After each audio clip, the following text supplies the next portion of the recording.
is real. It's contained within an app. Put your feet up and watch Peking Duck appear with just a tap. Magic is pizza. Taco. Sabloy fish and chips. Shish kebab. Vindaloo. And spicy crispy chicken strips. Download the Just Eat app and order food for delivery. Blog Talk Radio. Welcome, ladies and gentlemen. Welcome to the End Time Tribune, covering breaking news and current events as it pertains to Bible prophecy. In effect, chronicling the coming of Christ the King.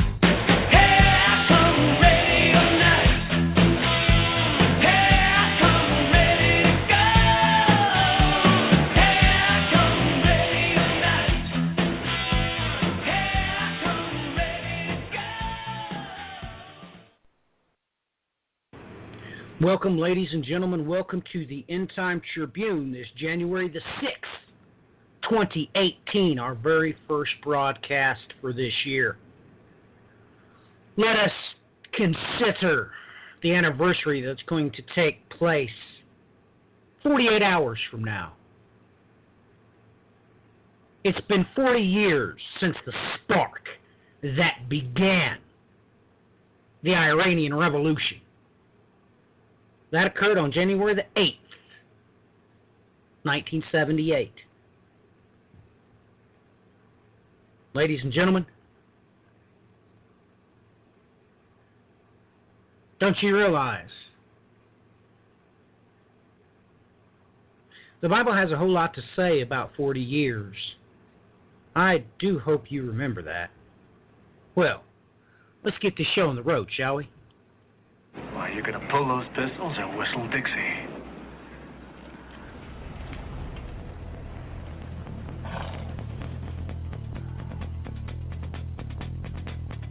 Let's ride.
Welcome, ladies and gentlemen. Welcome to this week's edition of the End Time Tribune. It would seem that I am going solo. This is incredibly important, everything the dates. Oh, there we go. Brian is on the switchboard now. You know, Brian, you just sent me this. Absolutely amazing. When did you find this article that this was the 40-year anniversary for the Iranian revolution? And we just talked about this. As we speak right now, the sign of war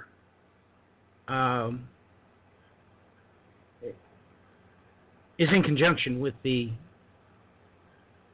sign of the Son of Man. I'm not prepared to talk about that, Brian, but because I just turned my Skype on, so I just got your message, so I have no idea when you sent it to me, but this has caught me a little bit by surprise that, I'm not sure why you didn't share this on the other broadcast that we did this week. I just didn't realize that the anniversary is going to be here in 2 days. That just blows me away. Your thoughts on that, Bri? Why didn't you share that before, I guess? Because it just posted after we got off air.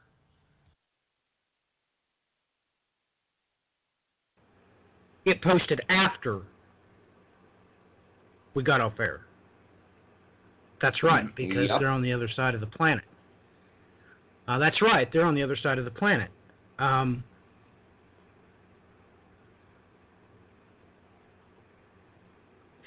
why don't you just tell us what you have found out about what happened in 1978? Any possible involvement from exterior sources, the whole nine yards. Why don't you just tell us about what you know about that revolution in Iran in 1978?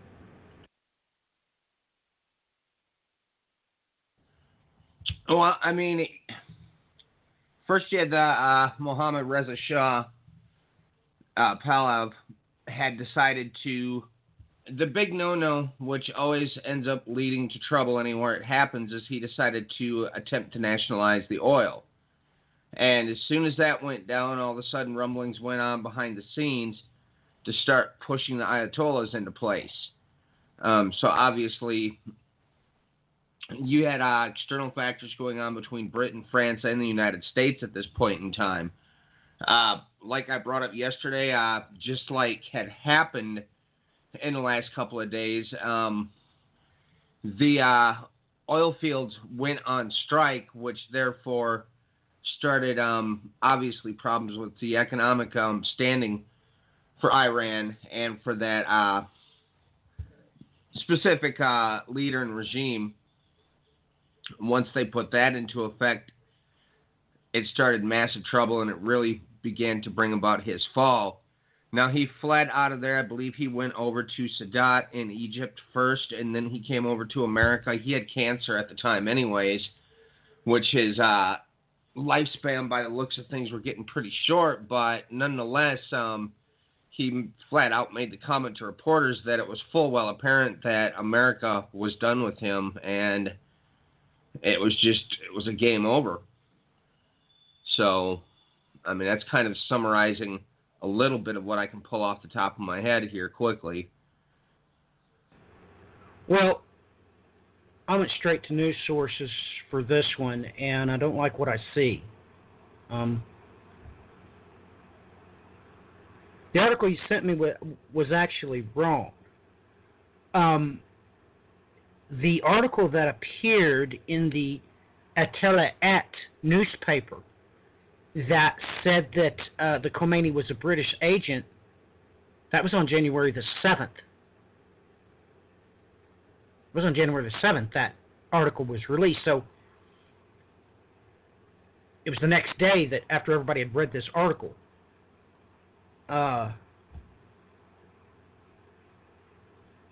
Well, we need to remember time zones and all that stuff too. So.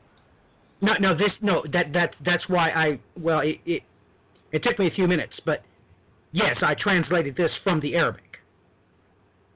The article appeared their time in their newspaper on January the 7th, and everybody found out about it, read it, so the revolution took place the next day. But everybody read the article that had been published. So the history is correct in this news article that you sent me, that the revolution started on the 8th because everybody had read about it on the 7th. And now, here exactly 40 years... It was, go ahead. And now, here, 40 years later... well,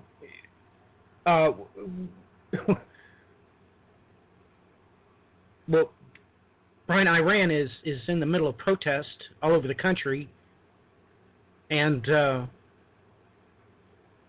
we've got a major sign in the heavens occurring at the exact same time.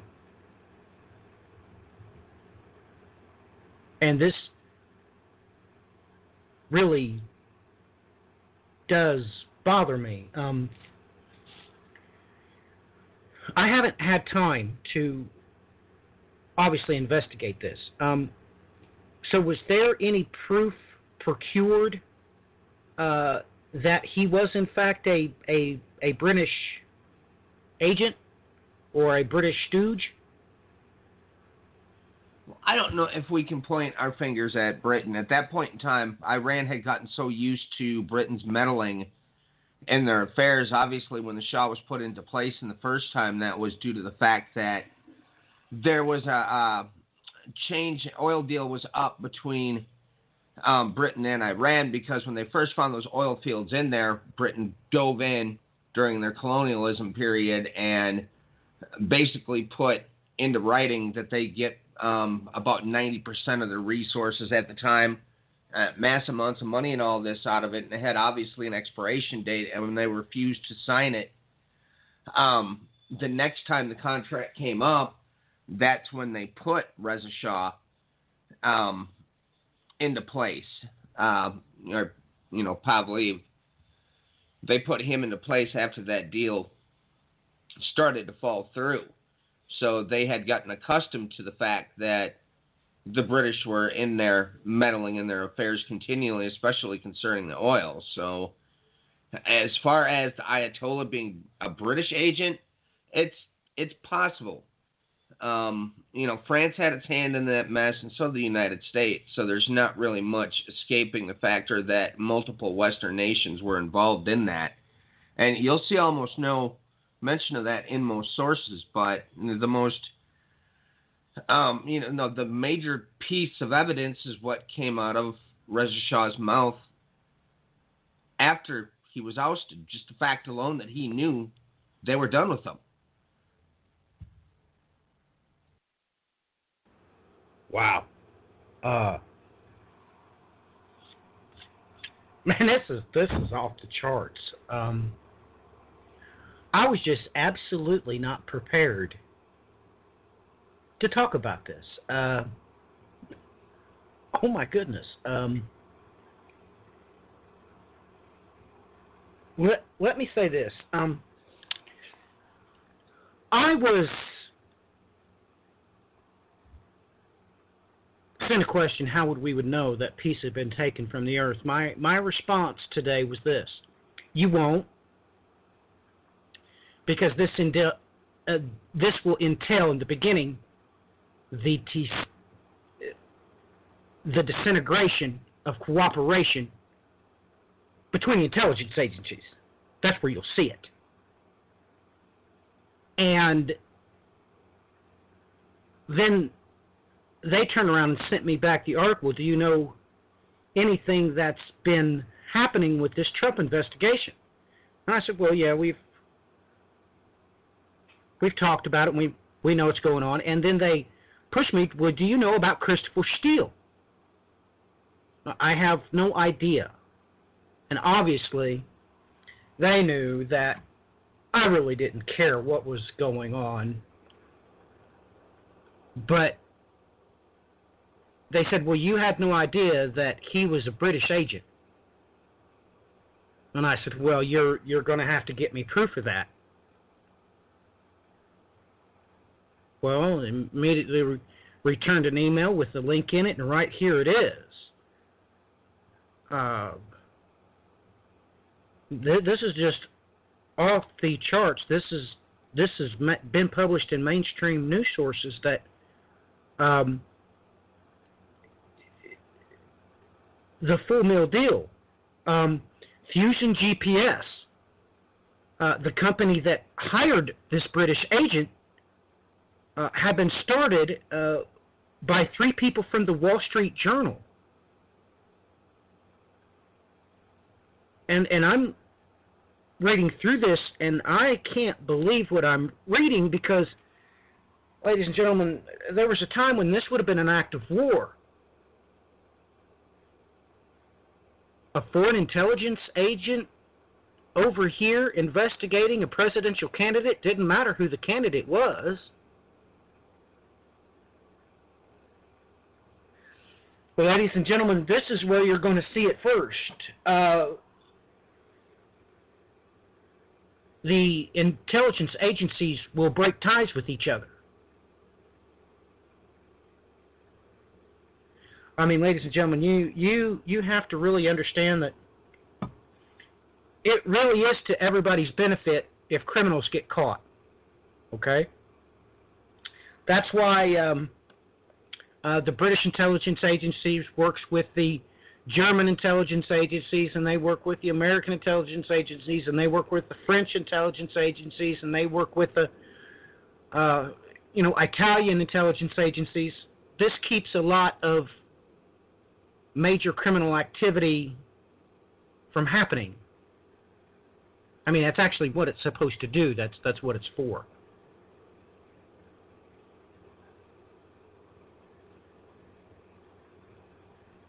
And that's where you need to look for things going awry. That's how you'll know. That's the only way you'll know when peace is taken from the earth. The intelligence agencies will no longer share information. But it just blows me away that this is an absolutely private firm that even was started by the Wall Street Journal. I mean, oh my goodness. The corruption is this blatant and out in the open?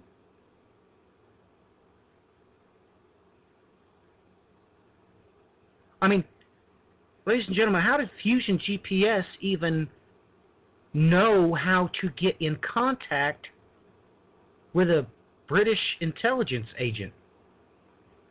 That doesn't raise all kind of red flags for you?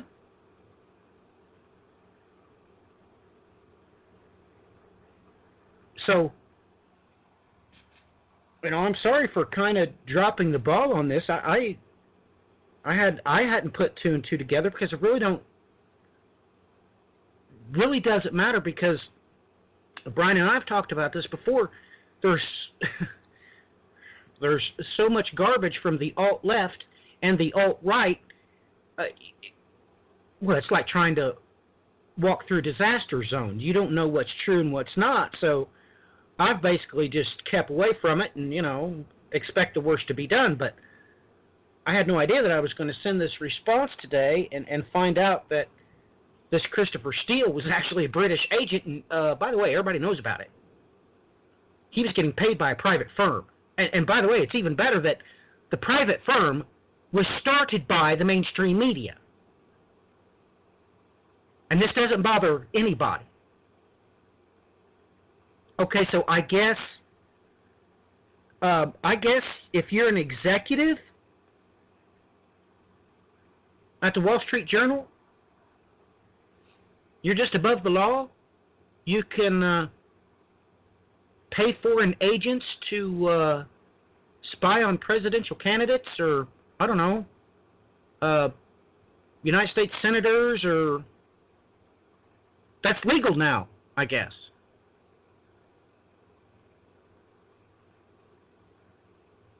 I mean, this brings the simple fact that fake news is a real term Oh my goodness, this makes it frighteningly real. I mean, here's their names right out in the public. Everybody knows the three gentlemen from the Wall Street Journal that started this Fusion GPS. Do you know what would have happened if this would have happened to, I don't know, the president in, I don't know, the 50s?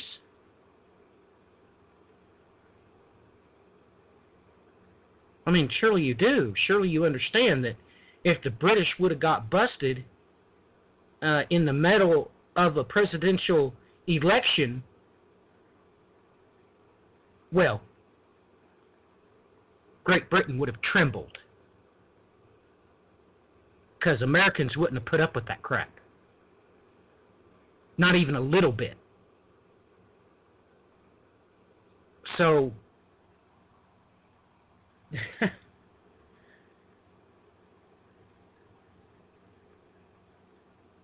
wow. You know, this bothers me too. This was just released. Whistleblower guardian for spies escorted out of intelligence agency building. The chairman of the U.S. Senate Judiciary Committee is demanding to know why an employee in charge of whistleblower outreach was removed from his workplace pending a tribunal? For real? For real?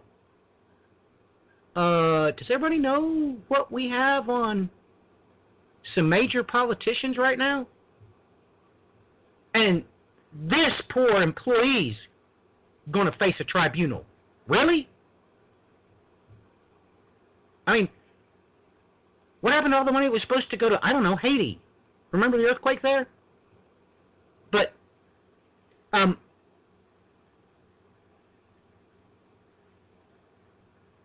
the executive director of intelligence community whistleblowing and source protection, okay? So he is the director set up to make sure that people come out and tell the truth and whistleblow, you know, people don't do bad things to them for coming out and telling the truth. He was placed on administrative leave and escorted out of his office pending the Intelligence Community Inspector General was tasked with conducting audits across the intelligence agencies and independently responding to whistleblower retaliation complaints. Now, the Watchdog Office has been involved in independent reviews of the Boston Marathon bombing, as well as former Secretary of State Hillary Clinton's use of private email server. Oh, that's just the beginning of our problems. So, you don't realize that this one gentleman should have... I don't know. I don't know how to describe this. If this isn't alarming to you, that the people that is supposed to protect us from retribution, if we come out and tell the truth that something wrong's going on, they're escorting him out, and he's going to have to face a tribunal? Really? Really?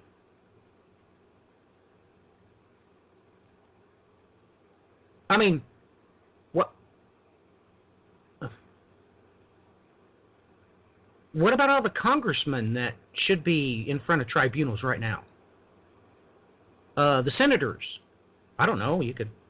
I'm sure the intelligence agencies are full well aware of how much money they've taken underneath the table from special interests and lobbying groups to vote a certain way or another. Because, you know, it's not just random that Republicans will vote Democrat and Democrats will just vote Republican.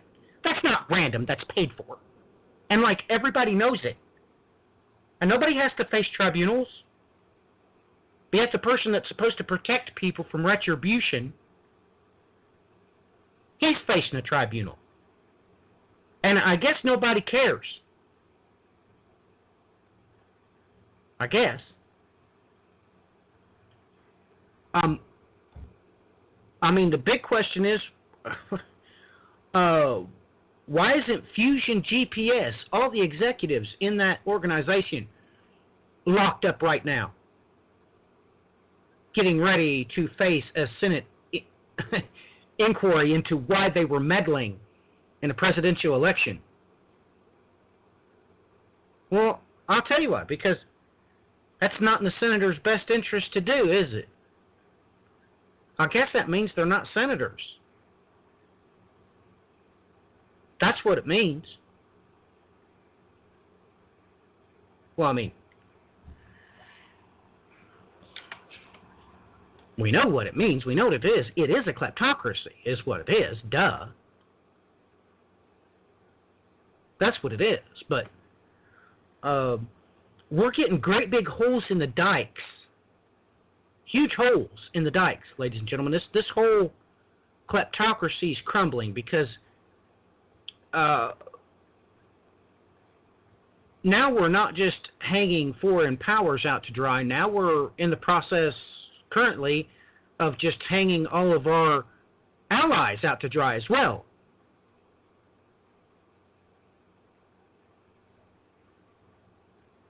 Brian, your thoughts and comments.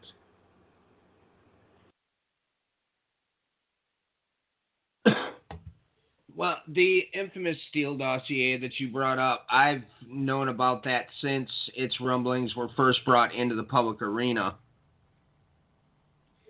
This Fusion GPS had hired him early, even prior to the election is when the investigation itself had began. And this is due to the fact that obviously multiple people were concerned about his connections to, I've said it before and I'll say it again. It was not Putin that they were worried about the connections to. It was the oligarchs and other corrupt businessmen associated with various areas within Russia, and that's why they had hired an ex-intelligence agent to do this work. Now, this is not the first time that Britain and America have been doing the intelligence fiasco back and forth, because early on, even in the stages just coming out of World War II, the NSA and FBI had things set up where they had British intelligence was listening in on two people. People with pretty much everybody in the government was bugged by Hoover at that time, as a matter of fact. And all the intelligence was being recorded by British intelligence agencies, turned around, turned into, obviously, documents and sent back to the United States so that they couldn't get caught for spying on their own citizens. So this, as far as I'm concerned, with foreign intelligence agencies, especially Britain, sticking its nose where it doesn't belong in American affairs, that's old news. This has been going on for a long time. So with me, it didn't set off any alarms at all. And, I mean, to wrap this back around, you were asked the question that initially led to this: how are we going to know when peace is taken from the earth? Well, I think it's time we hit the rewind button, because we have to remember some of the things that are stated concerning the prophecies involved here. And if you take Matthew 24, you align that with Revelation 6.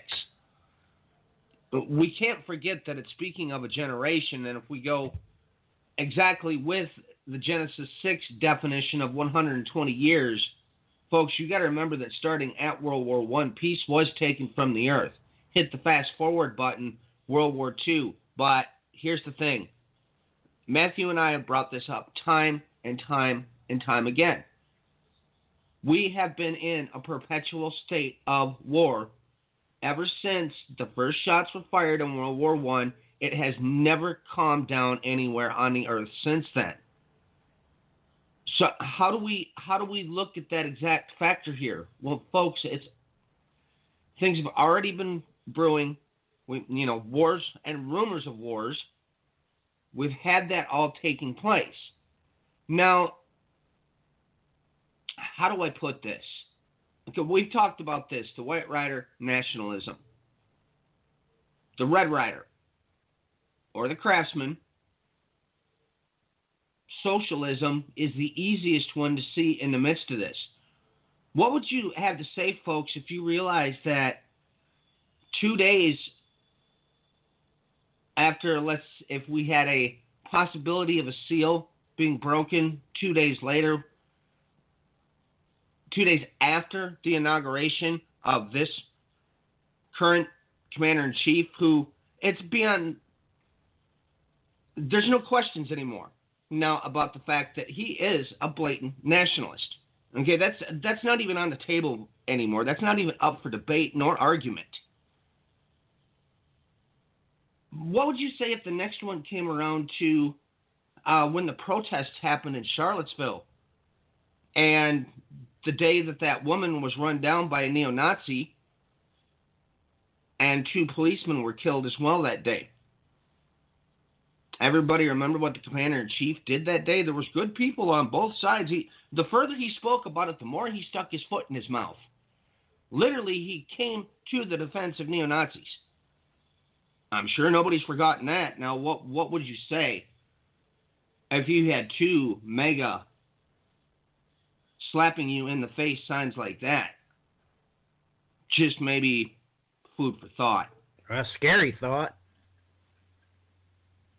I mean, food for scary thought.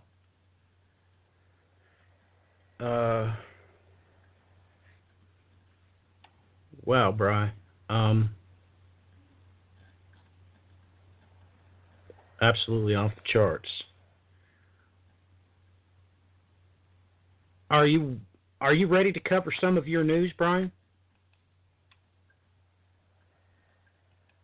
Well, I'm slowly going through and just looking at stuff again, refreshing my mind over the last week. I mean, I will make mention of some little odds and ends for the time here. Iran is very difficult to trace right now concerning these protests because you have reports that are coming out of Iran itself stating that the protests have basically cooled down, simmered down, and come down to an end. But it's near impossible to get any kind of information whatsoever that's reliable because obviously they've clamped down on the internet, social media, and just a complete and absolute blockade on any press coming out at all if there is indeed even any kind of protest still happening. So everybody's kind of sitting in the dark in this. Now, some things that had, let me see if I managed to get those up yet. No, I have not, so I can't really say anything about those at the moment. So I was just getting all my different pages up here, so you have to give me a little bit more time before I can comment more fully on that. I did want to add one thing in, too, because I don't know if you caught this one either. We were talking on air about this on one of the shows, I believe it was Thursday night, about how would China react to all of what's been happening here with the attempted meddling on the different places along the One Belt, One Road? Would they be pushed to war? Now, this is no joke, folks. This came out within minutes of us getting off air. Don't fear death. China's Z urges blunt call to PLA. The military in China, essentially, folks. It was telling them, get ready for war. I couldn't even believe it when I read it because this, like I said, we were asking that question, would they be pushed to war? Sure enough, within minutes of us getting off air, here's this article.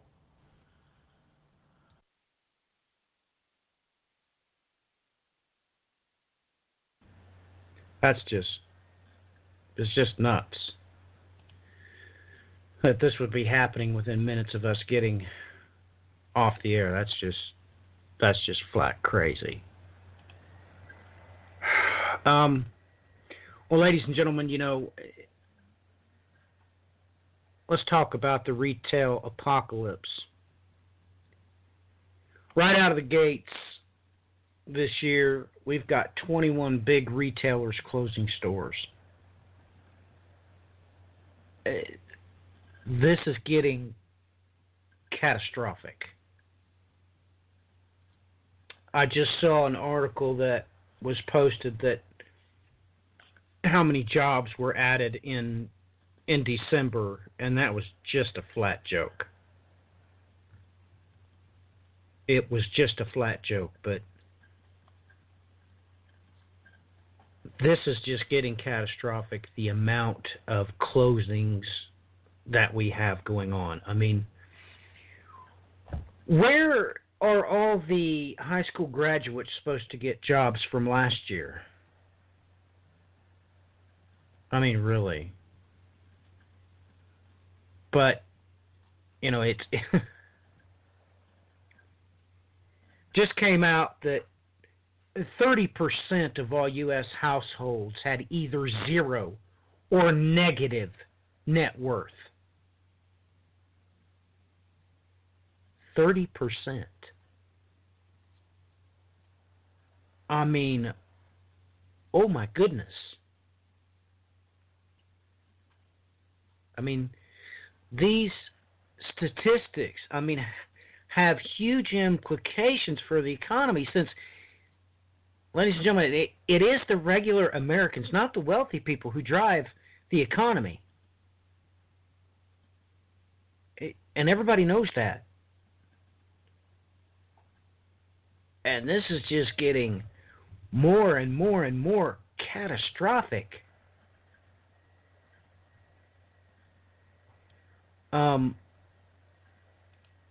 Let's talk about this. I went straight to the insurance sources to get this information. This is from the Insurance Journal, January the 4th. Natural catastrophe claims in 2017 reached $135 billion. I mean,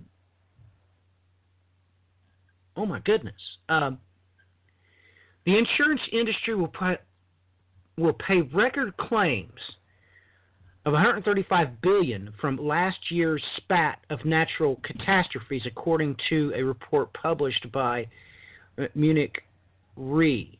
Further, hurricanes Harvey, Irma, and Maria, the Mexican earthquakes, and wildfires in California created overall economic losses, which include uninsured losses of $330 billion. Oh my goodness. The report said the second highest figure ever recorded for natural disasters was in 2011, when the earthquake in Japan and floods in Thailand contributed to overall losses of $354 billion in today's dollars. The overall loss figure of $330 billion for all types of natural disasters was almost double the 10-year inflation-adjusted average. It noted that insured losses were almost 3 times higher than the average. In this report, 710 natural catastrophes, which was significantly higher than the average of 605, was noted. The U.S. share of losses in 2017 was even larger than usual, 50% compared to long-term average of 32% when considering North America as a whole. We share the rise to 83%. Ladies and gentlemen, I don't know if you understood what that just said, but our average percent for natural catastrophes right where it should be, 32%.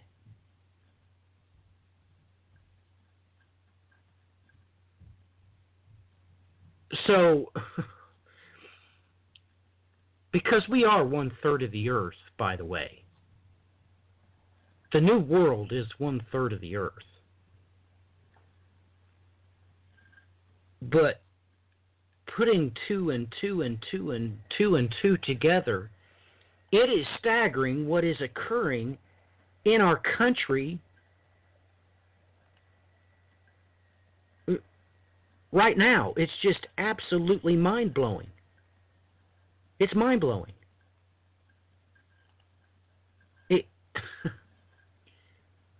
I got a kick out of this one. Historic bomb cyclone unleashes blizzard conditions from coastal Virginia to New England.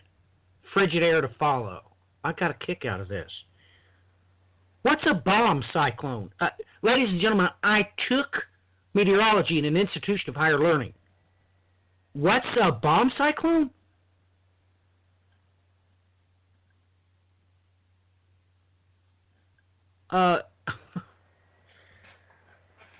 The storm pressure tanked 53 millibars in 21 hours. Oh my goodness. 59 in 24 hours. Which puts it into the upper echelon of the most explosive East Coast storms ever observed. You think?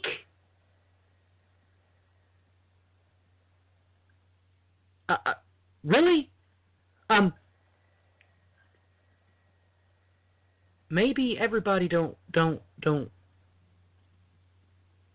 a whole lot about barometric pressure, I guess, but you know, a storm is classified as such if it falls 24 millibars in 24 hours.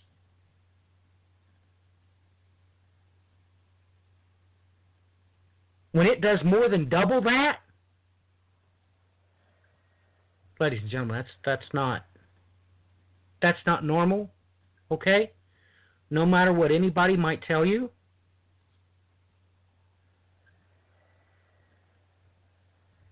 I got a kick out of this article because it noted that, well, somebody was shocked. They called it, as the storm blossomed Wednesday and early Thursday with thunderstorms erupting around the coma-shaped center, forecasters expressed pure awe at the meteorological marvel. Jaw meet floor, tweeted Sam Lillo, the meteorology PhD student. The storm expanded over enormous territory, even drawing moisture from deep in the Caribbean. Yeah. I mean, when I saw the barometric pressure dive like that, I'm like, well, that's a good thing to call it. Call it a bomb. I mean, when you drop more than 24 in 20, when you double that, and it's just amazing that this didn't get very much coverage.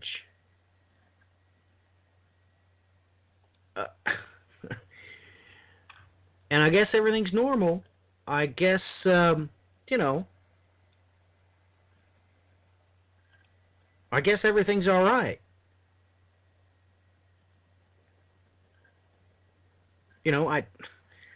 I take note that it's pretty bad when the Wall Street Journal comes out and this is the headline: "Don't trust Dow 25,000.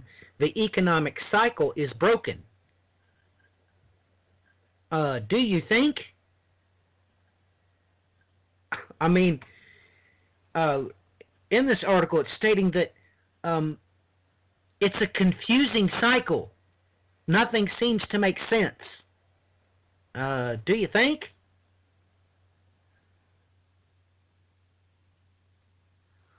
But yet, nobody's realizing that the commodity-hungry China has ramped up prices since last year of those commodities across the manufacturing sector by 30%. The economic data is confusing. Really? I mean, some of this that's stated in this article is just off the charts, ladies and gentlemen. They're pretty well coming out and saying that you're clueless. If you don't see that we're in a world of hurt,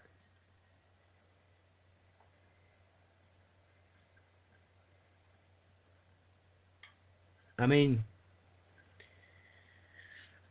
oh my goodness.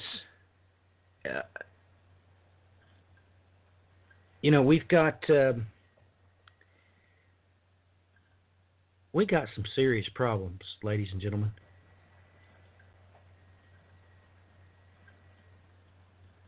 This is not going to get any better.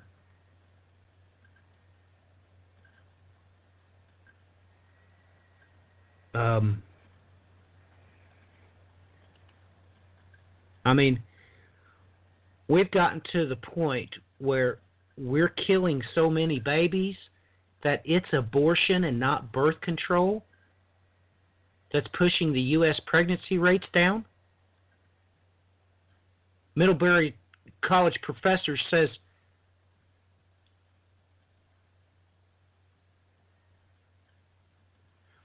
that infanticide had a bigger impact on declining family formation rates than the pill. Ladies and gentlemen, I thought just about every woman took the pill. And oh my goodness, they're hiding it from you. They don't want you to know.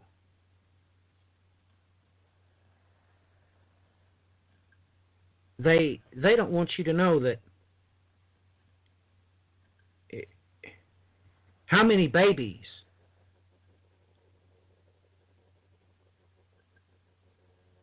are being murdered by their mothers. Their mothers are paying doctors to suck them out of the womb with vacuum cleaners.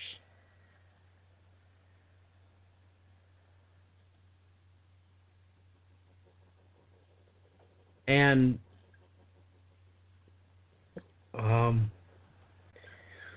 ladies and gentlemen, we got it coming.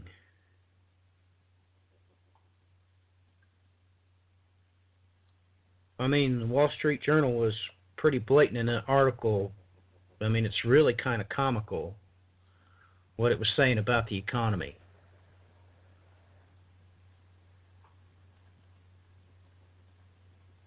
But when we've gotten to the point that what's actually setting the rate for pregnancy,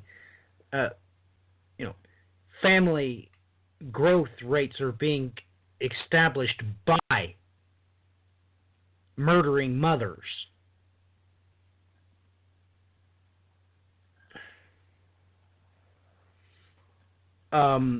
You should be worried because there's buckets of blood on your hands, every voter's hands, actually. It's on all of our hands.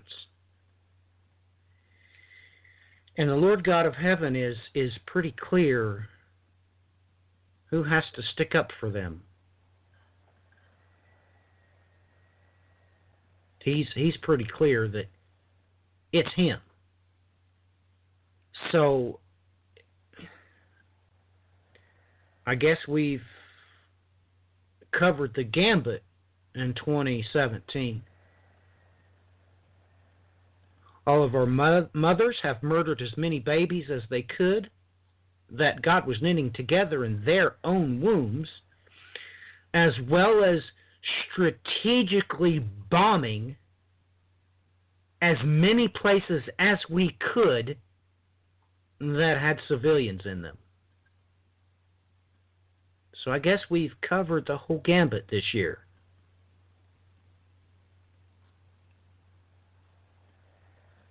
That's just staggering.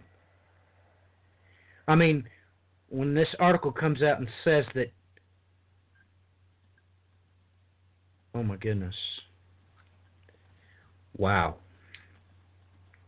the numbers that it has in this article is just Well, the Lord our God should step in and stop it.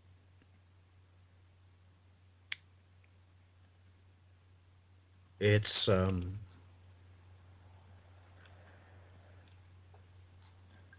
I don't know what it is, but I do know that everything is at the boiling point, ladies and gentlemen, across the board. Iran's at play. North Korea's at play. Now Iran is in play. Now we're cutting all of our trade deals. We're defunding the UN, whatever that means, which they are all of our allies, right? If they're in the UN, they're obviously an ally of ours. And this doesn't have anybody worried, I guess.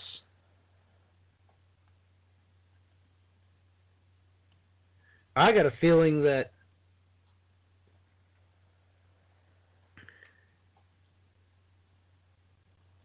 something really bad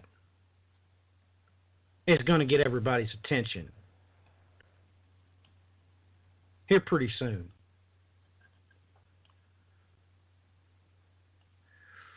Brian, you got the mic until I can get a break ready, okay?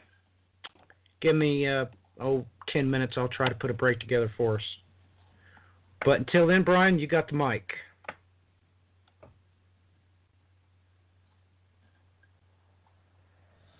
All right, then. Go through some of these stories in the order they came up in my browser. This usually, we'll go from earlier in the week forward. I believe this was Monday night these reports started coming out. Let me see here. The date was December 31st, so it would have been Sunday. Iran says two protesters killed during the demonstrations were targeted by foreign agents. An Iranian official said two protesters previously were reported killed in the city of Tehran on Saturday night during anti-government demonstrations were targeted by foreign agents and not the police. Violent clashes broke out in the illegal demonstration in Tehran on Saturday, and unfortunately, two people were killed. The deputy governor of Loristan province said in an interview on state television on Sunday, "No shots were fired by the police and security forces.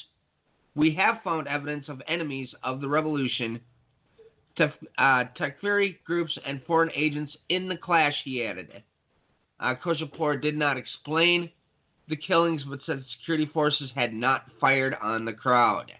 The goal was for the protest to end peacefully, but due to the presence of certain people and groups, unfortunately, this happened, he added.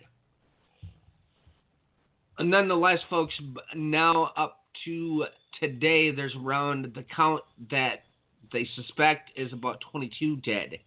And some of this has been people that were fired on by Islamic Revolutionary Guard, some police forces, so on and so forth. But the beginning shots being fired here by foreign agents is a little bit bothersome. Let's see here. This is a big one, and actually, I believe Matthew and Clinton both caught this before I did. Netanyahu's party approves resolution to annex West Bank and open settlements. 3,000-member committee can exert significant political pressure though the vote is said to be non-binding. Netanyahu's right-wing Likud party approved on Sunday evening a proposal requiring party members to annex Judea and Samaria. Now, folks, if you recall, I had brought this up a few months ago that I had a sneaking suspicion that the right-wing Likud party and Netanyahu might pull something along these very lines. With all of what we've been seeing going on here since the declaration of Jerusalem as the capital of Israel by Trump in the last couple of weeks, it's given this a little bit more steam in the way that I suspected this may end up playing out. But now, a declaration such as this, you can see that the Likud party has become very much more emboldened ever since that announcement took place. Let's see here. Okay, Iranian-backed militia celebrates the U.S. defeat in Iraq. This came out at Kurdistan24.net. Erbil, Kurdistan region, the head of Iranian-backed militia, Asib al-Ahak, recently called on the Iraqi government and parliament to review the United States military presence in the country. During a ceremony over the weekend marking the anniversary of victory and liberation over the U.S. in Iraq, Kaz al-Khazili, head of the Asib al-Haq Shia militia, a faction within the Hashad al-Shabi, said defeating America in the country was a victory against the most powerful force in the world. We're honored to celebrate the 6th anniversary of the U.S. defeat, Khazali said while addressing supporters in Baghdad. The defeat of the occupier U.S. led to the restoration of Iraq's sovereignty, which the U.S. wanted to violate, he stated, adding, the Asab al-Haq inflicted damages to American troops without killing the innocent or relying on suicide bombings. He explained that the group's offensive forced Washington to create an alternative project by creating Islamic State as a reason to return to Iraq. The militia leader noted that it was the responsibility of the government and the parliament to review the real number of foreign troops in Iraq. We emphasized the need to review the presence of foreign troops that came to the country to assist Iraqi forces in the fight against Islamic State, he said. Meanwhile, another Iranian-backed militia, the Hezbollah Brigades, this week celebrated what they called the anniversary of the U.S. defeat in Iraq. The militia group called on U.S. troops to withdraw from the country and urged the Iraqi government and parliament to take a decisive position against American military presence in the country. The Hezbollah Brigades and Asab al-Haq, among the leading factions in the Iranian-backed Shia Hashad al-Shabi militias, were involved in dozens of attacks on U.S. troops, including the killing of American soldiers following the liberation of Iraq in 2003. So this is what's being stated on the ground in Iraq, folks, and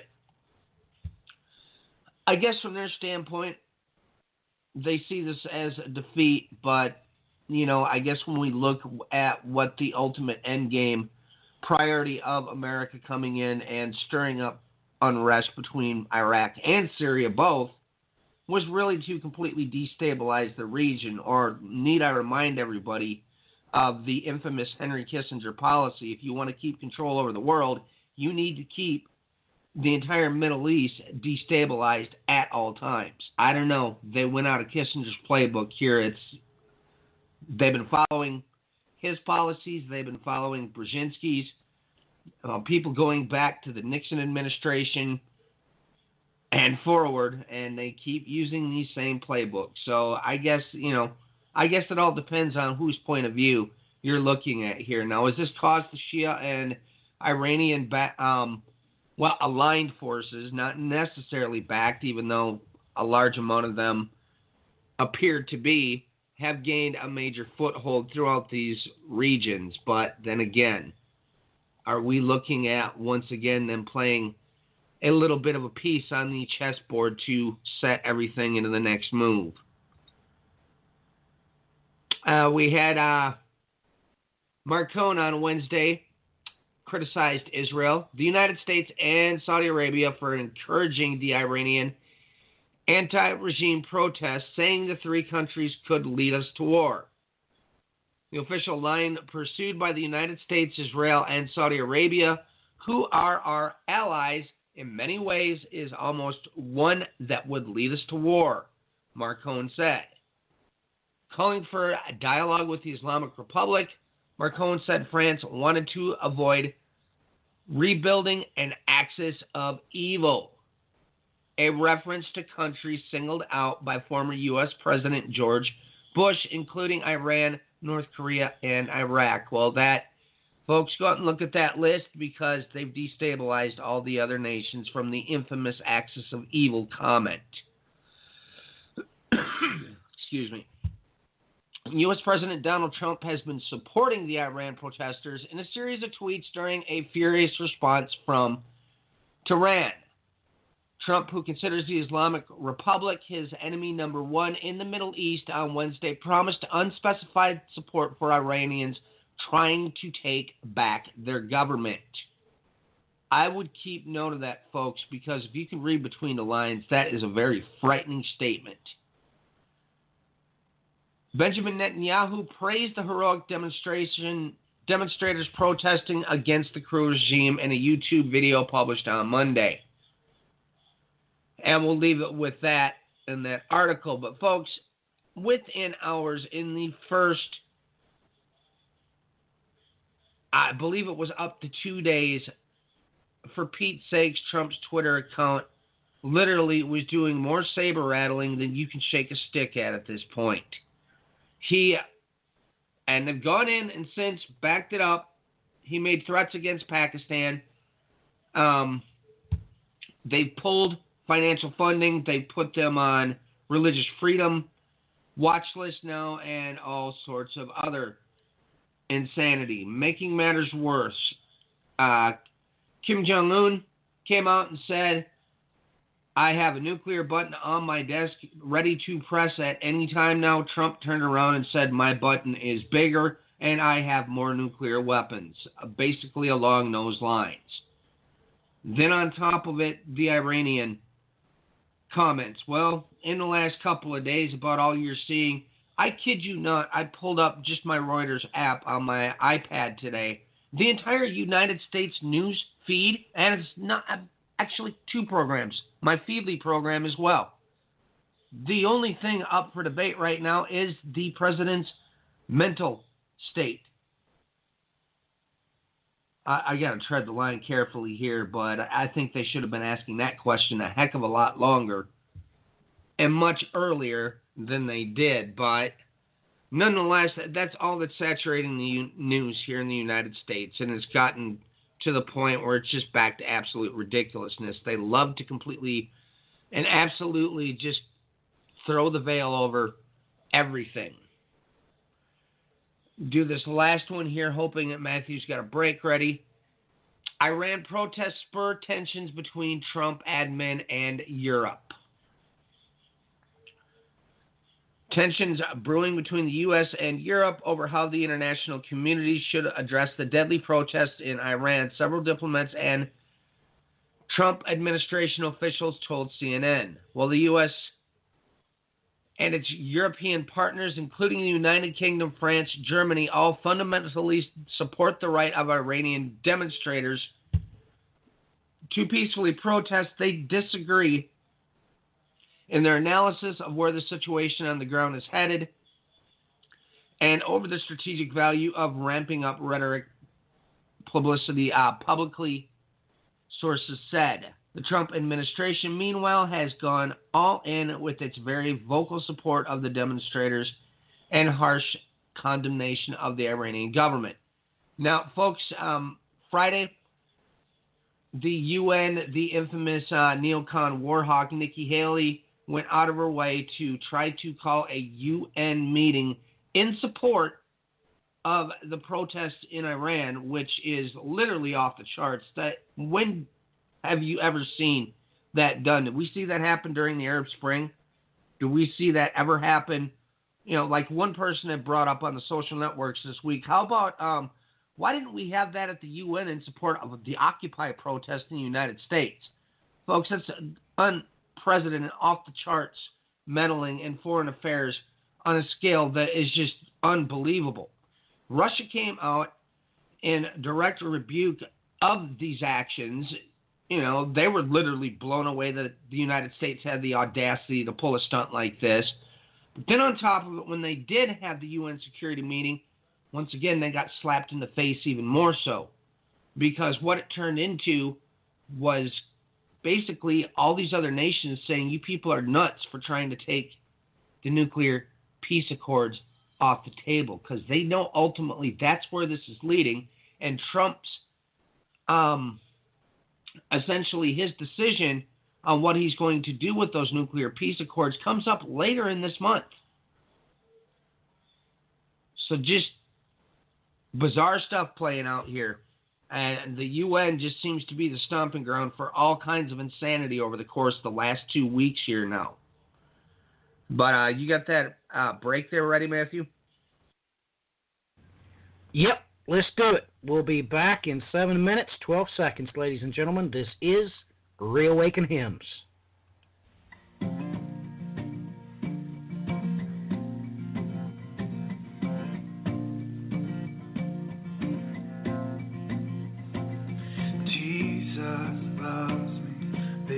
I know, for the Bible tells me so.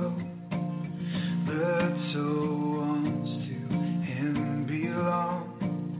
They are weak, but He is strong.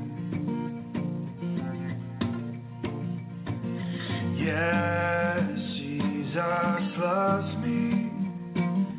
Yes.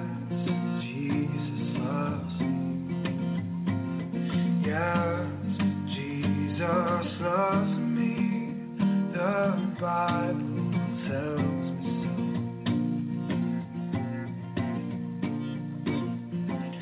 Jesus loves me, He who died, heaven's gates to open wide. He will wash away my sin, let His little child come.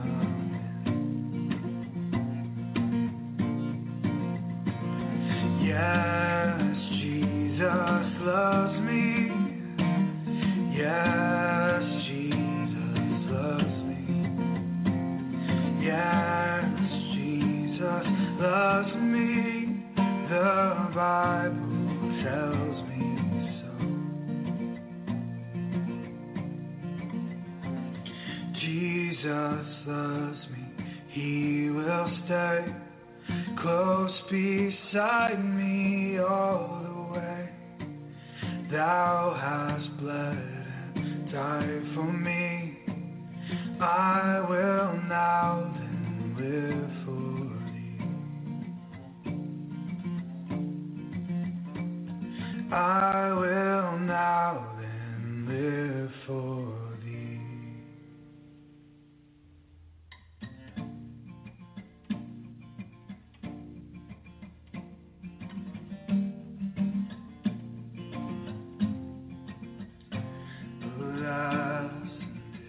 My Savior bleed, and did my sovereign die?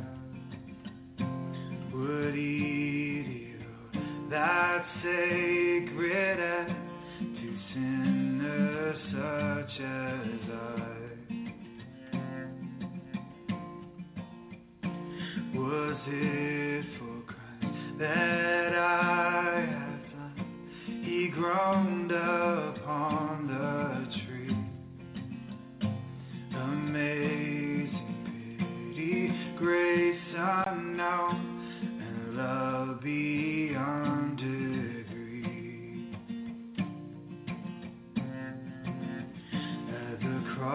At the cross, where I first saw the light, and the burden of my heart rolled away. It was there by faith I received my sight, and now I am happy all the day. Well, might the sun in darkness hide and shut His glories in, when Christ the mighty Maker died for man the creature's sin. At the cross, where I first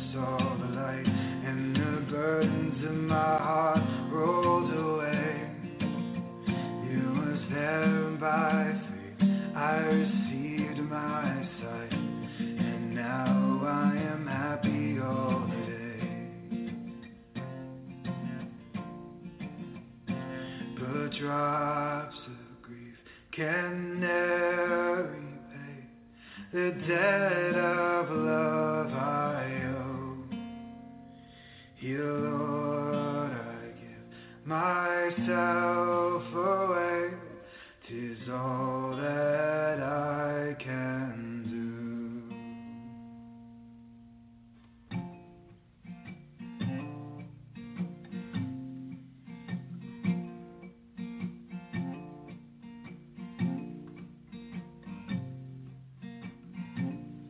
Just as I am, without one plea, but that thy blood was shed for me, and that thou bidst me come to thee, O Lamb of God, I come.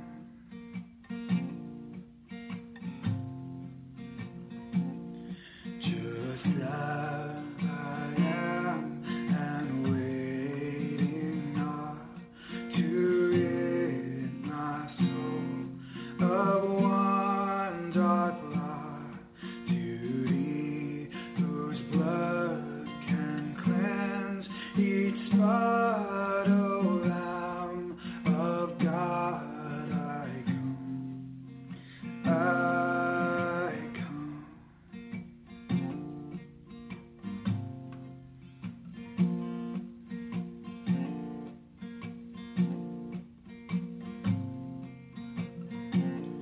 Just as I am, thou will receive, will welcome, pardon, cleanse thee, because thy promise I believe, O Lamb of God, I come. I come.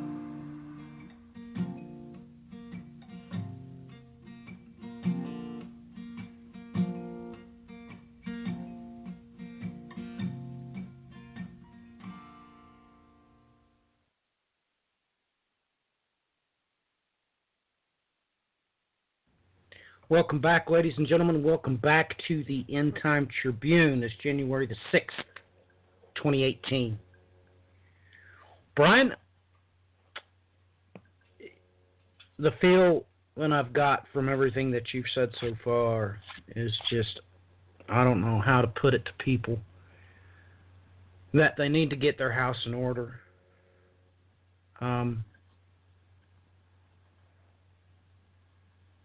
They really need to get their house in order. Brian, the mic is yours. I'd agree. I would not know any other way to state it. Let's see here. Now, my next article here. France.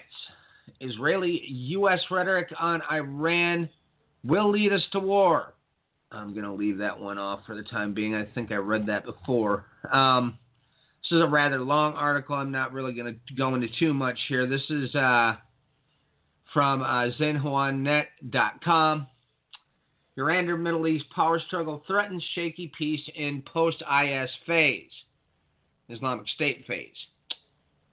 And this article goes on to describe everything that is currently happening right now as we speak within the Middle East, as the situation in Iraq seems to be calming down, at least on a certain level.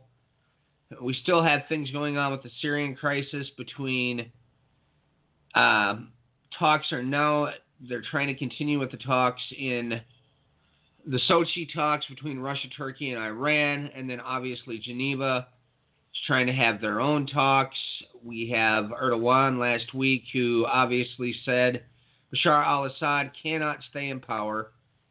And, of course, that's no different than the Western nations, mainly the United States, saying the same thing. Obviously, Saudi Arabia and the Arabian nations had a key element with wanting al-Assad out of the way. because of his rather peculiar Islamic belief system that he follows after that pretty much nobody knows anything about whatsoever. Good luck in finding any information about the version of Islam that is followed there. One of the things that comes up here, though, and the reason I pulled this article up is I was looking at things still going on with the Kurds in the Middle East. And partway down this article is a subheading of Trigger for New Crisis. In a region already filled with conflicts, including a sectarian one between Iran and Saudi Arabia, the Kurdish independence movement may provide another excuse for regional and international powers to intervene. The Kurds, most of whom live in Turkey, Iran, Iraq, and Syria, have been consolidating their territory during battles with the Islamic State as a step to statehood, a goal they have been pursuing since a century ago. It is also a goal seen by the four countries, especially Turkey, as an imminent threat to their own territorial integrity. Turkey and Iran share a similar goal to prevent the establishment of an independent Kurdish state on their common border, as well as fighting Kurdish insurgent parties which they believe have bases in the Kurdish autonomous region in northern Iraq and Syria. Iraqi political analysis Nadim al-Jubouri said, in September, the Kurdish autonomous region in Iraq held a referendum with more than 90% votes cast in favor of independence. The result angered Baghdad and almost all stakeholders in the Middle East that want to maintain the balance of power. There are catastrophic consequences for the Kurdish region after the referendum, as the Kurds lost much of their gains since 1991. One of the losses was the resignation of Kurdish leader Masoud Barzani in November 2017. Fearing that the separatist sentiment of the Kurds in Syria could infiltrate Turkey, inspiring millions of Kurds living there to seek independence, Ankara is striving to address the problem and protect its territorial integrity in the post-Islamic State period. Russia, on the other hand, has delicately kept the balance of power with various countries and factions by fostering peace talks, obtaining as much support as possible to cement its interests in the region. According to Donora, given Washington's stance against the Kurdish independence referendum in Iraq, it will possibly give up on the Kurds in Syria in exchange for broad interests or any chance to spoil the plans of its rival, especially Russia and Iran. Since Donald Trump was sworn in January, he has threatened to scrap a nuclear deal struck between Iran and 6 world powers, including his own country. Though the pact is widely seen as being conducive to regional peace and stability, Trump made an unexpected decision to pick Saudi Arabia and Israel as his first overseas visit designations after assuming the presidency, revealing his ambition to improve Israel-Arab relations to forge an alliance against Iran. However, his controversial decision to recognize Jerusalem as Israel's capital may jeopardize the interest of his allies and further endanger the balance of power in the region.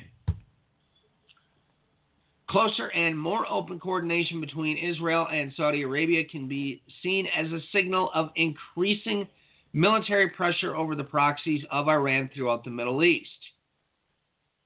The perspective of Israel is clear. It sees Iran and its proxies as a threat of priority. Saudi Arabia shares the same feelings in this context. Turkey may take a stand, open to changeable positions on an issue-by-issue basis, he added.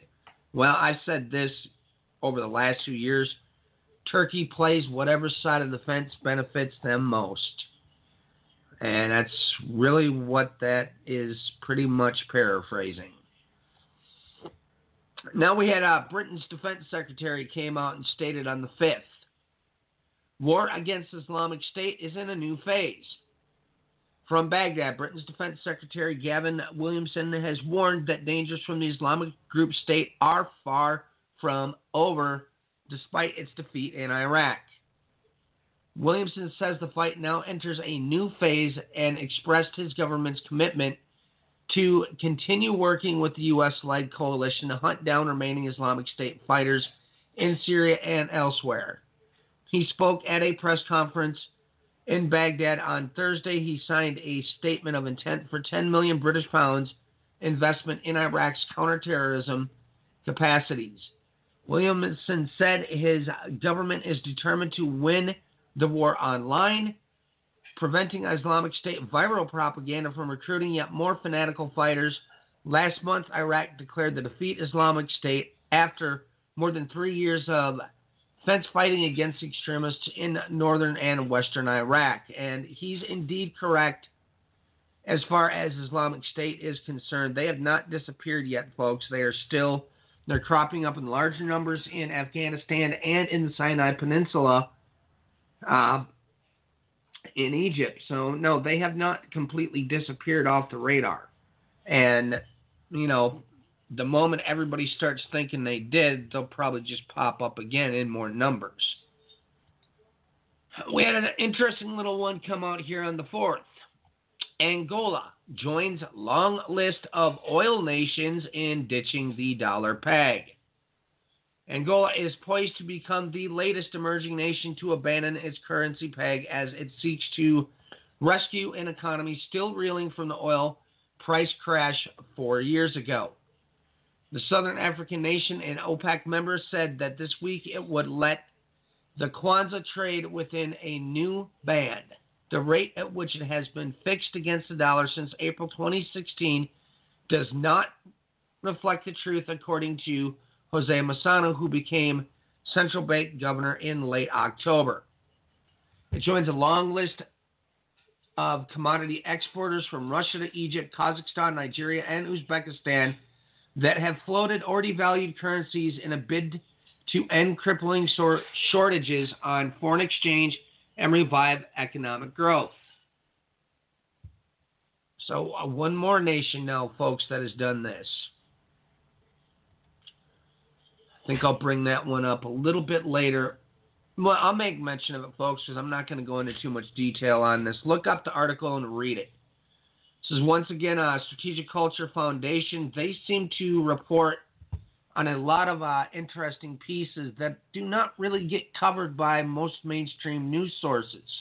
And with each article, make sure you go in and double check to see who the author is and check out their credentials, etc., to at least make certain, because they do post some things from outside sources at times, and every now and then you'll stumble on an interesting source that has no idea what they're talking about. But nonetheless, this article is 4 years of Ukraine and the myths of Maidan.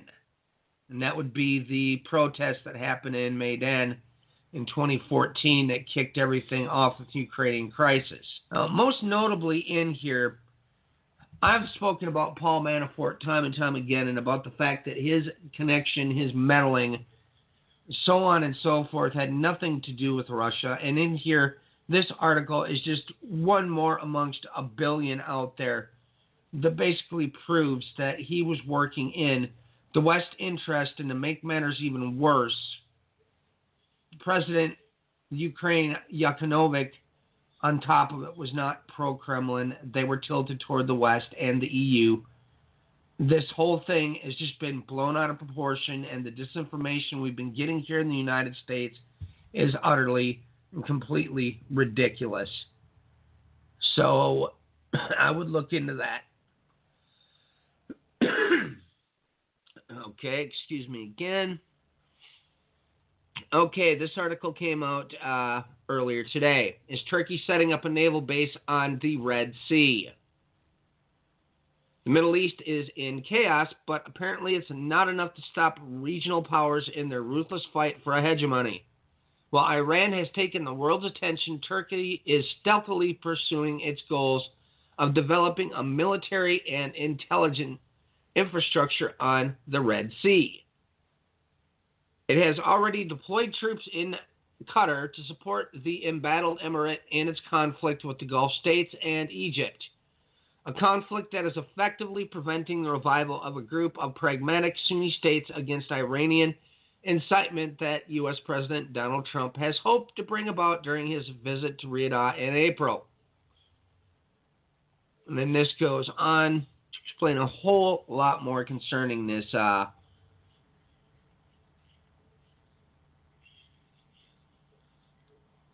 situation here. Let's see here. I'm just checking the last couple of paragraphs here. And the article, that was interesting.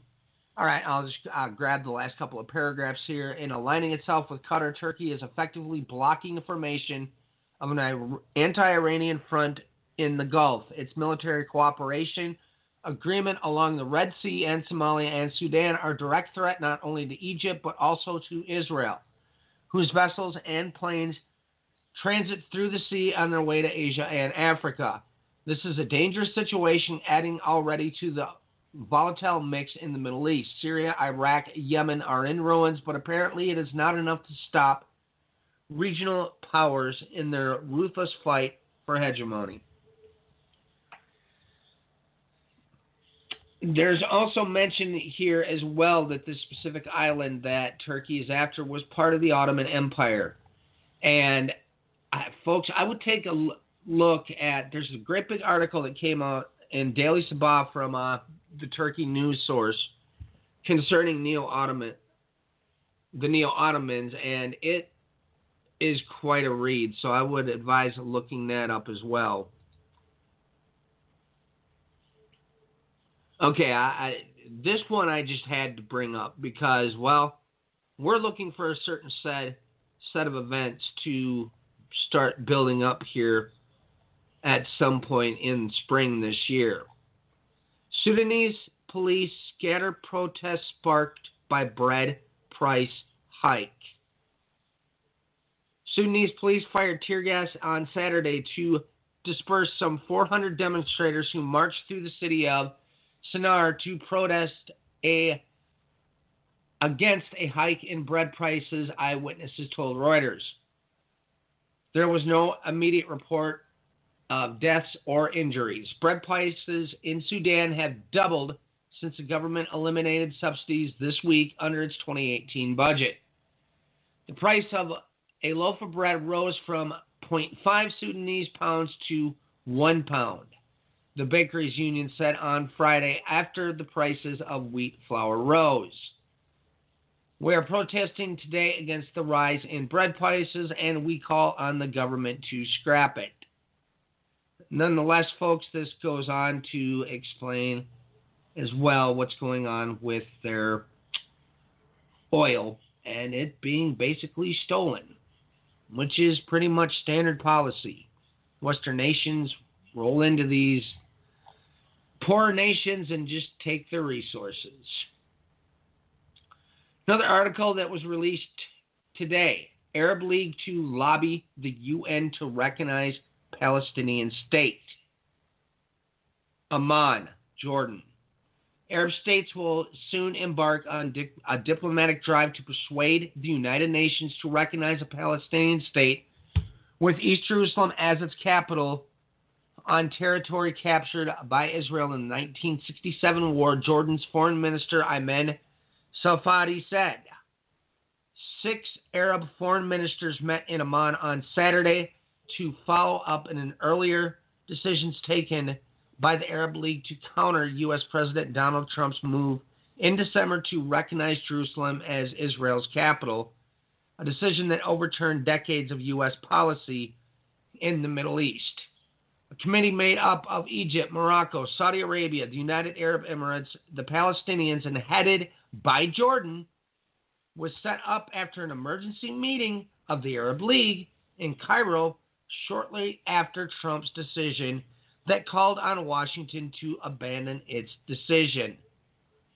The Arab League said at the time the move would spur violence throughout the region and described Trump's announcement as a dangerous violation of international law which had no legal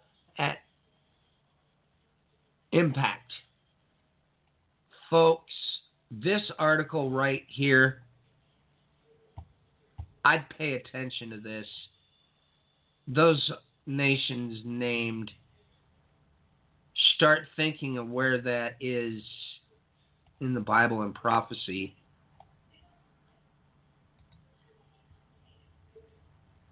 And this is a big one.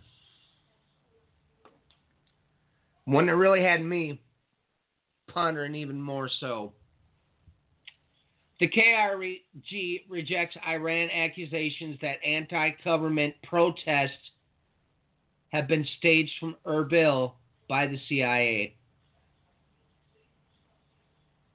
The Kurdistan regional government has rejected an accusation made by a senior Iranian official who blamed recent deadly protests in the country on a U.S.-sponsored intelligence operation staged from the Kurdish capital of Erbil in cooperation with the Barzanis and various Iranian opposition parties.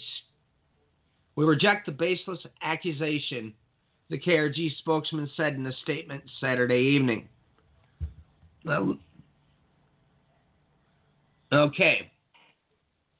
Pay attention to this.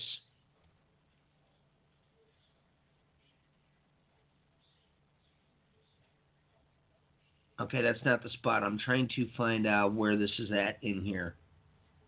Okay. Razi, the Iranian official, claimed that the alleged U.S.-sponsored operation was planned in 3 stages. Staging protests across the country in such a way that the Iranian government will lose control over the urban areas, followed by armed conflict to be instigated by MEK fighters inside Iran. MEK, folks, how many times have I brought them up now? They're also known as the National Council for Resistance Against Iran. And finally, the United States to use the chaos caused to justify humanitarian-related sanctions against the Iranian government through the UN Security Council, which 9 times out of 10, next step is, folks, that leads to an invasion.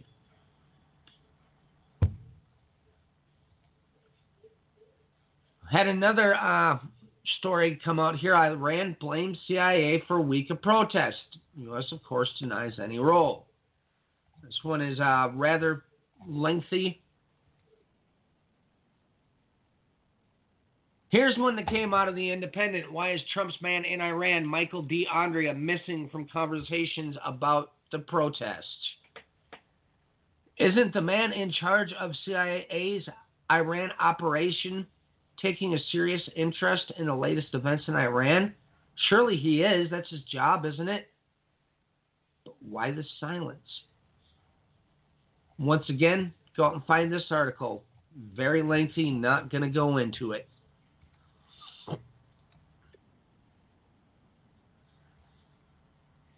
Newsweek, Iran protests who are the Iranian opposition and who will rule if the regime fails. This one's got all sorts of stuff. Some people have been calling for a return of the Shah's monarchy, and most notably the Crown Prince of Iran, Reza Pahlavi, who fled Iran with his father, Mohammad Reza Pahlavi, the former Shah, has seized upon what appears to be at least some support for his return. Speaking to BBC Radio 4, the prince suggested a form of constitutional monarchy would offer stability in Iran following the collapse of the Islamic Republic. Who then do you think the people are chanting for today? I think they realize I am a person they can trust, a person they can recognize that has a particular political capital association with his name. They attributed to the modernity and progress Iran had, he said. Crown Prince has said he is not a monarchist and instead a Democrat, but he ruled out returning to Iran until his safety could be assured. Oh boy. They go on to bring up the Green Movement. It doesn't really get brought up too much, but who do we got come up again here at the bottom of the article? Mujahideen-e-Khalq, or the MEK, or the People's Mujahideen Organization of Iran, has proven popular with many in the corridors of power in Washington and in European capitals. The MEK has found supporters in the GOP from backers like Rudy Giuliani, Newt Gingrich, but also from Democratic figures such as Florida Governor Howard Dean. In January 2017, Reuters reported the group's backers asked Donald Trump to open dialogue with the MEK. While many in Washington may support the group in its ambition to overthrow the regime in Iran, it has courted controversy since the 1970s. The MEK supported Ayatollah Ruhollah Khomeini pursuing a guerrilla war against the Shah, but then parted ways with the revolution in 1981, vowing to topple the Islamic Republic from 1997 to 2012. And after the group formed an alliance with Saddam Hussein, the MEK was designated a terrorist group by the State Department. Well, folks, on top of it, they also fought with Iraq against Iran in the Iraqi-Iranian War throughout much of the 80s, which is not, of course, in this article. You almost never see that brought up. During this week's protest, Maryam Rajavi, MEK's leader, pledged her solidarity with the demonstrators, saying in a statement to Newsweek, the uprising has tolled the death knell for the overthrow of the totally corrupt dictatorship of the mullahs and in the rise of democracy, justice, and popular sovereignty. Some of the MEK's banners have been seen at demonstrations in Iran, but the group remains deeply divisive inside the country. It also remains the perpetual boogeyman of the regime. Iranian state television reported Friday, according to the Associated Press, that 3 MEK members were arrested 185 miles southwest of Tehran for engaging in sabotage. And I brought this up briefly, an article out of Bloomberg Politics. Nikki Haley's Iran session at UN prompts envoys to defend the nuclear deal. UK and France say they remain committed to the nuclear accord. Meeting comes 1 week before Trump's decision on the sanctions. Let's see here. This one is rather interesting. It has sources are a little bit shaky, but it could be the case. Report: ex-Iranian President Ahmadinejad arrested for inciting unrest. According to the Arab paper, former leaders' comments against Rouhani government amid rallies have led authorities to seek to place him under house arrest. And everybody, you need to remember, he was one of the people that was involved with the hostage crisis in Iran. He was one of the hostage takers there in the overthrow. So him being involved in revolts against corruption of this sort of thing happening, so on and so forth, he's got a bit of a track record in that department. So, yeah, throughout the week they've already been bringing up to keep an eye on him anyways. Yesterday, 11 Saudi princes arrested after protest against utility bill suspension. Basically, a thing has been written into their new bills that no longer will Saudi Arabia be footing the bills of all the different princes. There's literally thousands of the princes. I can kind of see and at least understand where they're coming from here when the government of Saudi Arabia is in massive trouble. They almost declared bankruptcy years back, folks, and almost nobody even talked about it whatsoever. But nonetheless, once more, bin Salman, they've arrested 11 more princes now. see here. China mediates between Pakistan and Afghanistan. Seeking to bridge the divide between Pakistan and Afghanistan, the second China-Afghanistan-Pakistan foreign ministers' trilateral dialogue took place recently, promoting regional integration. And basically, folks, what is this for? Oh, yes, one belt, one road. Basically trying to get this corridor open between Pakistan through Afghanistan, China, part of the CPAC, China-Pakistan Economic Corridor, and now including Afghanistan. And they're even in there trying to bring about an end to the civil war between the president of Afghanistan and the Taliban. China seems to they're getting heavily involved in a lot of peace processes throughout the world, folks. And I would keep an eye on that because there's even been talks concerning Israeli and the Palestinian negotiations and China taking those up now as well. Okay, I brought this up on air last night. I'll just touch on it again, obviously, for those that did not catch the program. We had protests strike in Iran's Southern Pars oil and gas refinery. Right from the National Council of Resistance of Iran, the MEK's website. Today, Thursday, January 4th, 2018, the workers and staff of the prominent Iranian oil and gas Southern Pars refinery in southern Iran went on strike.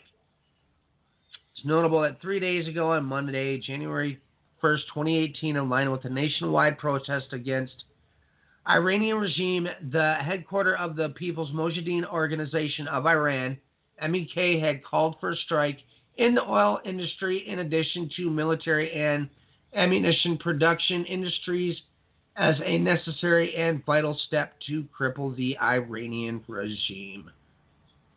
Once again, when else did this happen, folks? 1978, December 4, 1978. Thousands of Iranian oil workers walked off their jobs anew today, completely shutting down the operations of two oil companies, cutting production by more than 1 million barrels a day and seriously threatening the already Shah.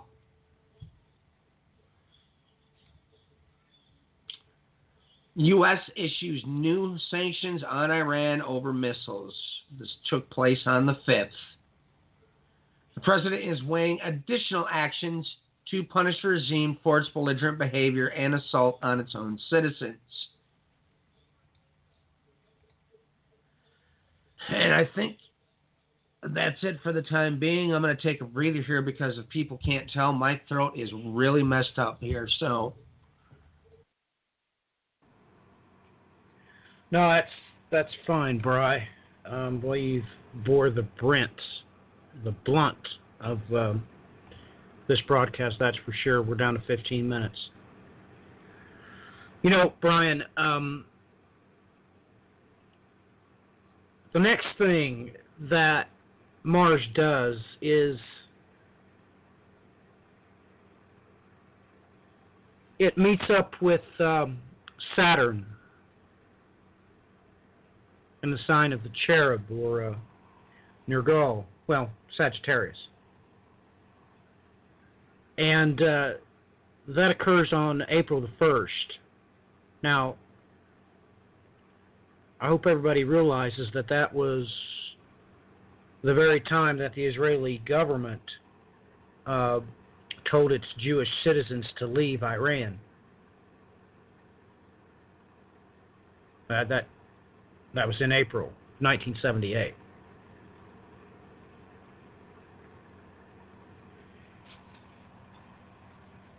We've got so much at play here. It's absolutely off the charts how much is at play. You know, Brian just bringing up that this Saudi prince just did more arrests it bothers me that this whole crackdown. I mean, it was released just last month, December 16th, that this Saudi prince bought the most expensive home in the world, $320 million.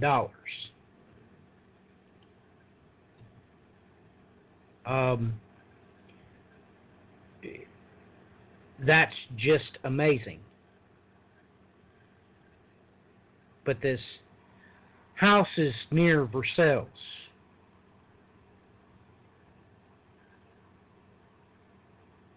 Why would he want to buy this house there? I'm not sure.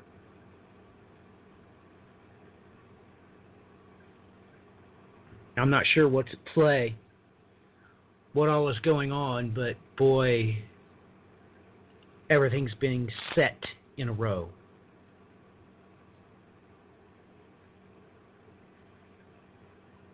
Everything's being set up strategically for a major, major upheaval. Financial upheaval, a Muslim upheaval. Who knows what's going to happen, because, ladies and gentlemen, the Muslim world is divided in two, and they regularly kill each other. So where this is all going to go is really quite disturbing to me, especially after last week being sent several videos from preachers that were not preaching righteousness at all. They were preaching, saying that you could even commit murder and still enter the kingdom of heaven. They were stating that, yeah, God might judge you here on earth. You might get caught, I guess. But this is a type of filth that was coming right out of their mouth. And I wonder how many of these preachers have actually went and got abortions.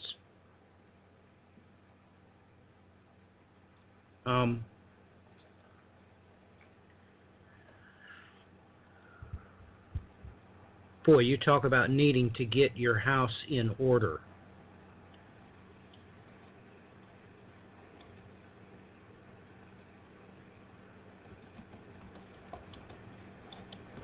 It just amazes me that this is going on. And it's just, I guess it's just a free-for-all out there.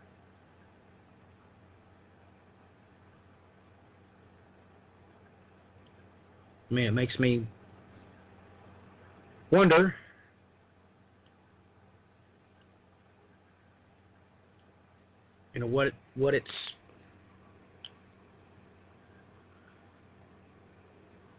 what's going on. I can't wrap my mind around it.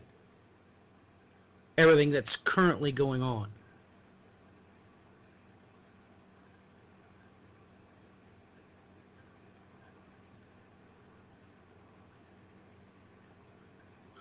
I know off the top of my head, Isaiah chapter 38. And maybe I ought to read it in the King James Version. A lot of people, I guess nowadays, somehow think it's more appropriate than others. In those days, Hezekiah, sickened to death, and Isaiah the prophet, the son of Amos, came unto him and said unto him, Thus saith the Lord, set thine house in order, for thou shalt die and not live. Then Hezekiah turned his face toward the wall and prayed unto the Lord.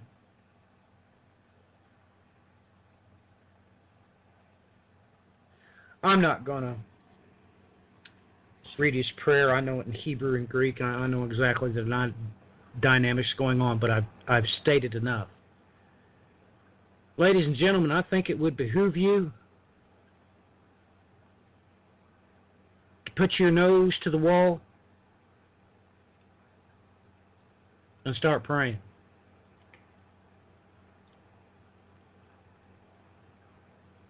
I mean, we have terms come up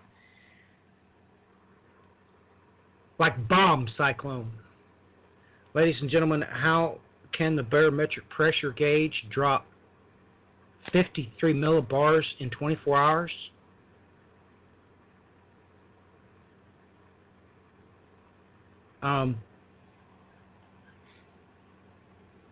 You know, me and Clinton got to talking the other day about these California wildfires. I got sent some very strange pictures. These weren't from any news sources. These were people's personal pictures they had sent me. And they were asking me how that type of thing could happen, because the trees still had green leaves on them between the burnt houses. And I mean between them. Multiple rows. There was even entire rows of trees standing between houses that were burnt on both sides.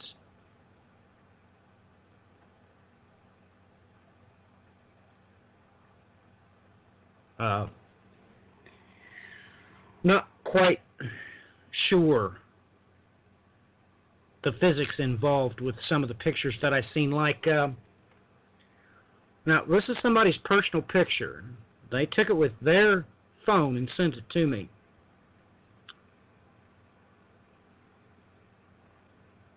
The drivetrain of a car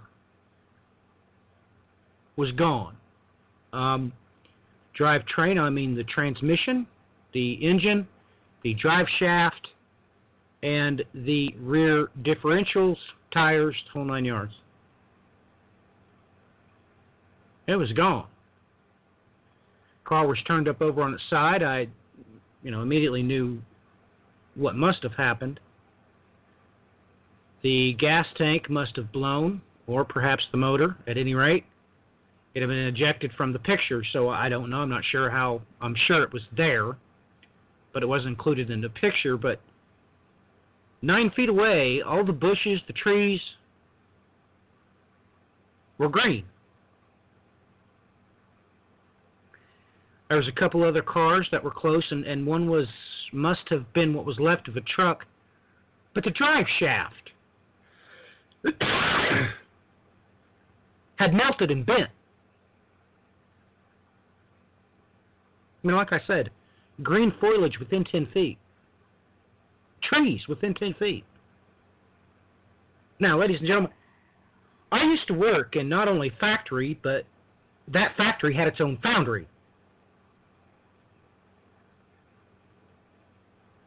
Perfect operation, actually. So we would pour our own parts and then machine them. But some of the pictures that I looked at, I didn't have no physical explanation for, and I found that kind of strange. Brian, have you heard anything about the California wildfire anomalies, or looked at anything down those paths? Nah. Well, I was seriously sent some strange photos. I don't know, there might be more on the internet, I guess. Maybe some videos, whatever, but ladies and gentlemen, the Bible says that the 10 kings will burn her, because that's what God wants done. And I hope everybody realizes that the 10 kings got the technology to do it.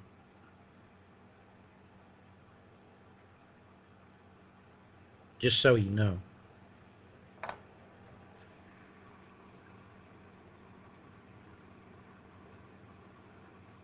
Well, ladies and gentlemen, I think I already gave my closing comments. I am a preacher of righteousness. My name is Matthew Miller. You can write that down and publish it wherever you might like. I am not a preacher of rebellion. And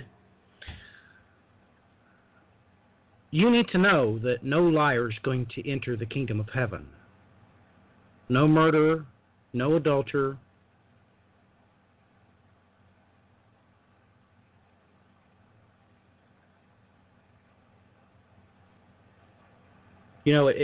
I'm immediately provoked in my spirit to go right to the end of the matter. I mean, I know where to go when talking about stuff like this. Ezekiel chapter 14. There's anomalies there that I don't even think I've ever talked about before.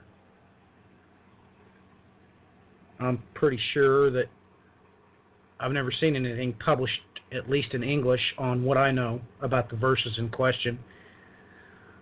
About the three men there, I don't even think me and Brian have talked about it. But that's my closing thought, ladies and gentlemen. You need to stick your nose to the wall and pray.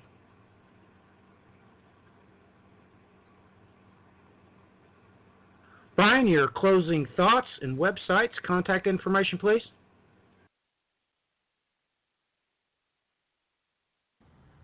Well, I mean, a couple of little tidbits here. I mean, I kind of pointed this out, this article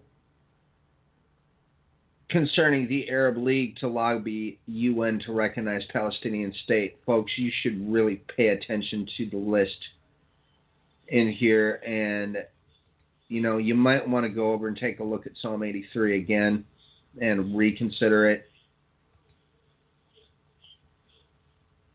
By Trump making this declaration of Jerusalem being the capital, he stirred up more of a hornet's nest than I think anybody realized was coming. And this move, with Jordan at the head of it, if you understand who the sons of Lot are and the Jordanians, this should really catch you off guard. And I mean, that's ultimately what it comes down to, is to reiterate what Matthew is saying. If you're playing with the fire right now, folks, not wise. And I mean, as I've learned quite emphatically and had the point pressed home in a very difficult manner this year, you might not be here the next moment. So if you think you can run around living your life like there's no tomorrow, and then suddenly you might not lose your life, and then you've got all this nasty little dirty stuff on your hands, that's very, very, very dumb, very unwise. So, folks, irregardless of what's happening in the world, I would say having your house in order at all times is very, very wise. You can, if you want to keep track of the news stories I usually pull up during the broadcast, you can follow me. You can find me at Overt Attention Show on Twitter, or at Overt Attention, I guess is the easiest way to find it. My website is overtattentionshow.com. If you need to contact me, you can contact me at thebandsofTime@gmail.com. Thanks for joining us, and God bless.